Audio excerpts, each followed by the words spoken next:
Hi, this is Colin with ADO. I'm going to walk through a piece I wrote with our new Century Strings libraries. With Century Strings, we set out to create a library that could move from the soft, feathery pianissimo all the way to those hyper expressivo type of moments. I'm trying to show you that range in this piece. I'll just play through it once and then get into more detail.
When it comes to string writing, you don't have to have a master's degree in composition.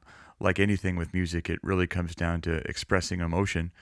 I usually improvise lines around the key I'm in. Here's a screenshot of me trying to get this piece going. Looks like a lot of fun, doesn't it?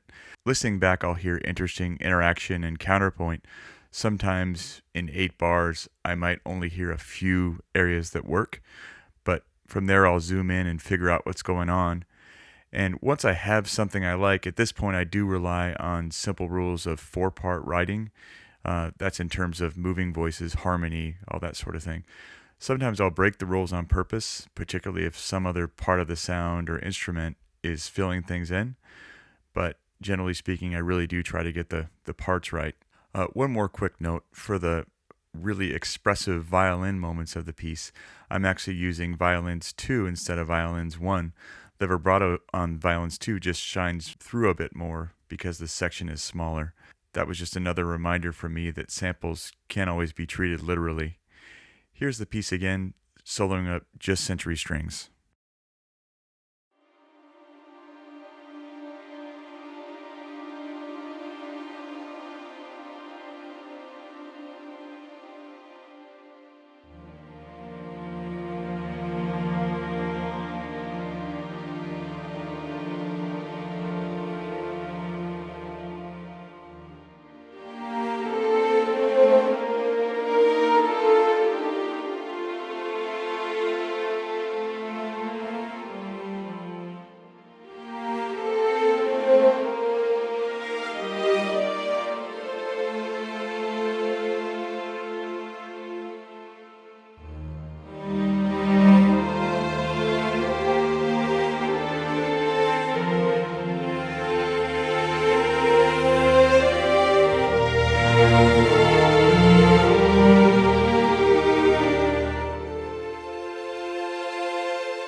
I used our Studio Sopranos library to double the strings in part of the piece. Here they are soloed up.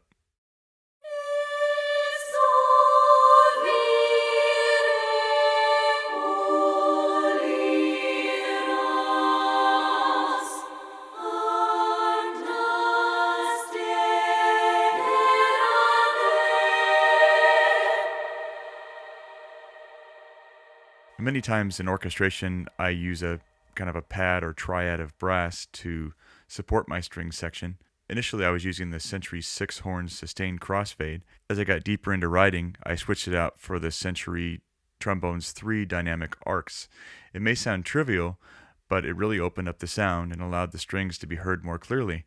I think sustained crossfades always have a little bit of smearing and chorusing going on, and that takes up more bandwidth in your mix. I think this concept really applies across all samples. The more you can infuse natural dynamic performances into a piece versus crossfading, the more open things will be. Every single little bit helps. Anyway, here are the Century Trombone's 3 dynamic arcs soloed, and then I'll play them again with the strings.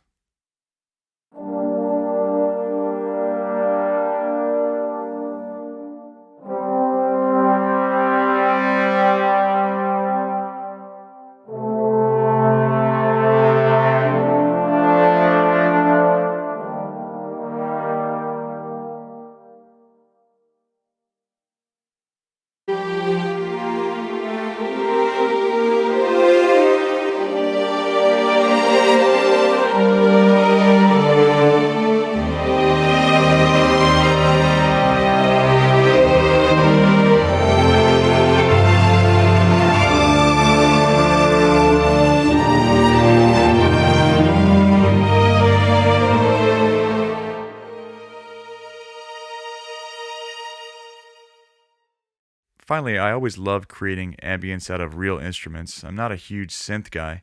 For this piece, I have ambiences created out of a piano sustain feathered in the background. They're not too loud, but they really add another dimension to things.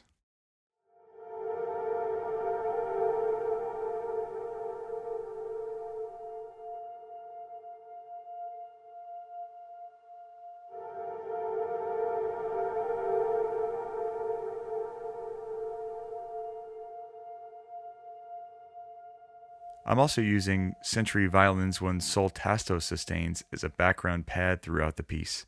They have a really feathery, dreamy quality to them, and they sit back behind the louder strings.